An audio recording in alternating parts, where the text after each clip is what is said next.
First question is, what is actually a CEO in residence? The job title states that it's a serial entrepreneur that has been through the journey a number of times, so has created a business, has built and scaled a business globally, and then has successfully exited the business. So think about it like an entrepreneur in residence for a VC or someone like that. And you're there, is it a short-term role, long-term role, or not quite sure? We'll tell us next year. It's a long-term role.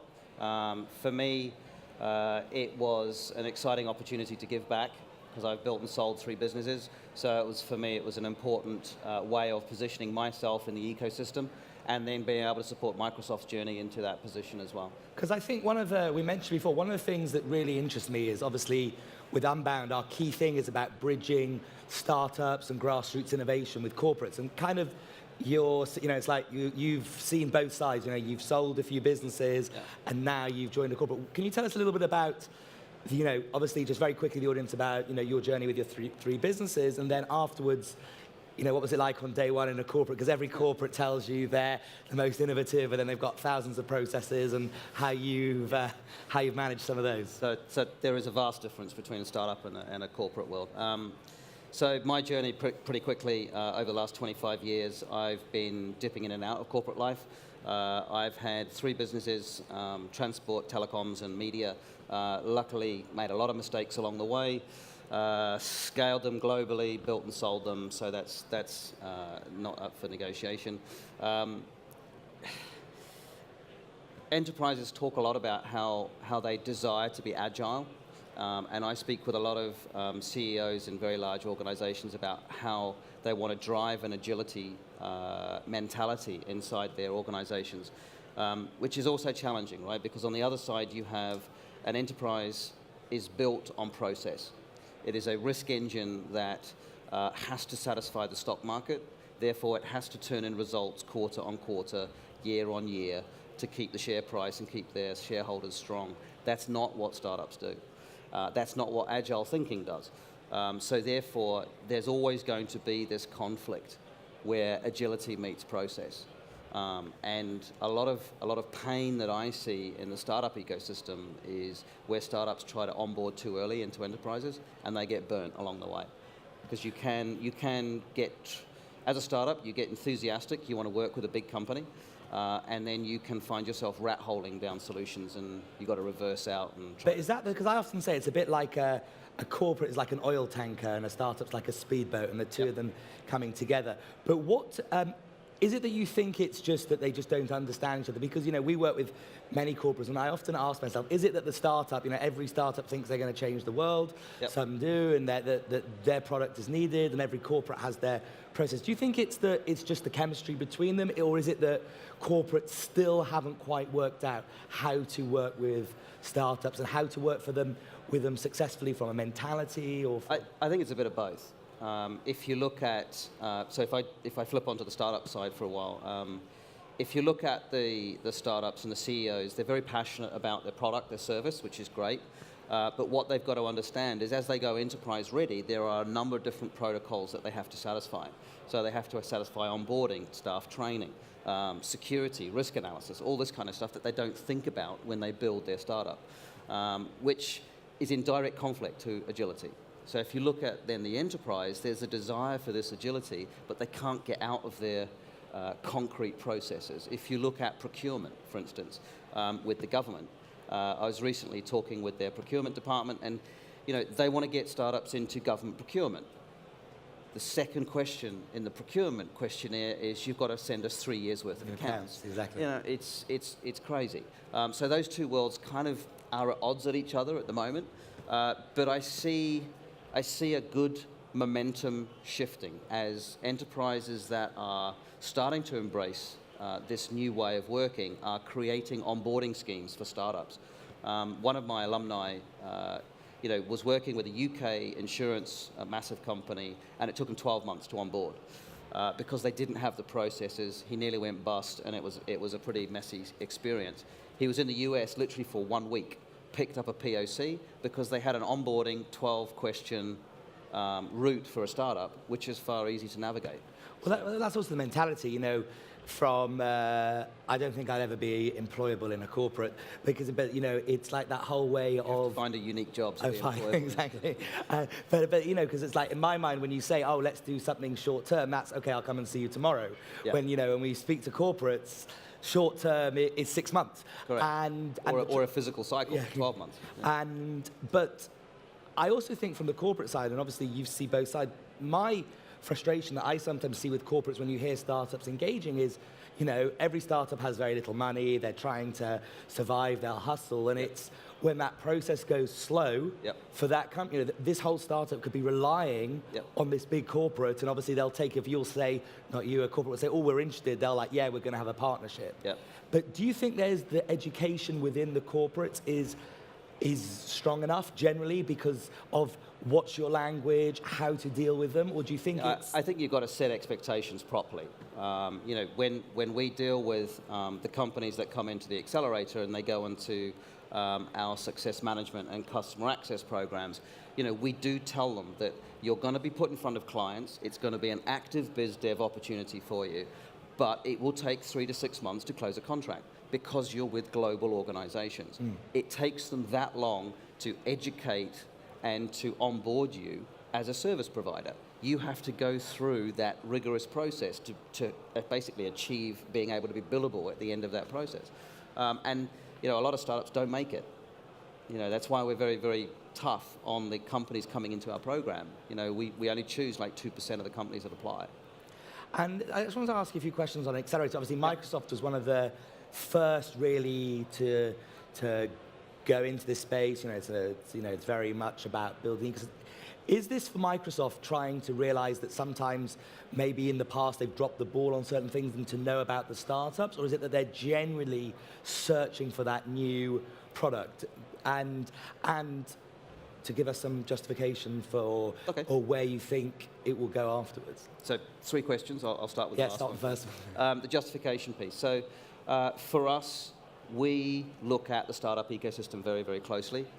For us, it gives us an insight on how the next generation of consumers of our products are utilizing our products. Therefore, we get data and insights into how the next generation are going to use them, and therefore that either validates the roadmap that we're building, or it kind of provides the outposts and the data that says we're going in the wrong direction, we need to pivot over here. So that's a huge big thing for us, is to navigate all of the startup ecosystems around the world, and that gives us a global insight. So that's why we do it. I think that we've had opportunities in the past where we haven't been so good. Mobile, for instance, we missed that one completely, and we were late into cloud, but we've been doubling down the last couple of years, and we've now got great momentum with the Azure cloud stack, and we have onboarded more and more corporates every year. So we've been, I think, from last year to this year, we've grown 108%, and we're going to forecast another 100% next year, which is a great thing in the enterprise space. But I think, you know, we're very, very lucky. We're in a very, very advantageous position. We've got a good product set, we've got a good cloud offering, and we can go head to head against all of our corporate competitors in a way that can onboard startups and to take them to the next stage. I think if you look at accelerators, we're also very, very lucky because we have a lot of clients in the back end.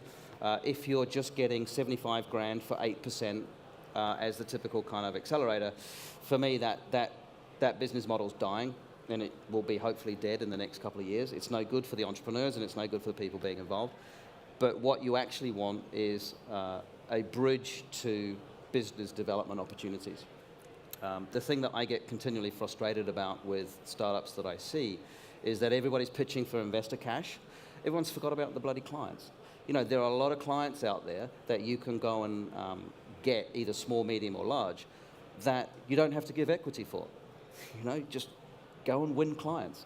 Seems to be a lost persona along the way. It's very true. Like a few years ago when we started Unbound, we were always very strong saying we don't want investors heavily on stage. They're all going to say the same thing. We back the best entrepreneurs and that whole comment, because it's all about business. And something what you said before, like, I want to talk a little bit more because I'm seeing it a lot, certainly globally as well, with accelerators. You're right, the model is dying. Corporates is absolutely, if one startup can join you and gain access to one of your clients or even work with Microsoft, or their whole business changes.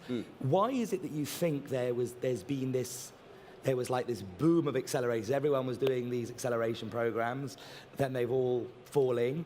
And what do you think do you think there's going to be like a version 2 that's going to be from a Phoenix come out of this? Well, I think version 2 is already here. If you look at where the accelerators are now pivoting into their sweet spots, so Techstars is going into the startup end, and they'll be successful at doing that. We're now going into scale-ups, global scale-ups, and we're being very, very successful there. And everybody will find their niche, but unless you have clients at the back end that can drive value, companies that have been through accelerators fall off a cliff when they graduate. And that, for us, is a fundamental error. So, for me, if it's the one thing that I'd wish from the global startup community is that they stop doing that. It's bad news for the entrepreneurs, and it's bad news for the companies for the next 2 to 5 years. We're pretty lucky with the last cohort that graduated with me a month ago. Our business development activity generated 205 meetings in 2 days. Yeah, that's pretty good.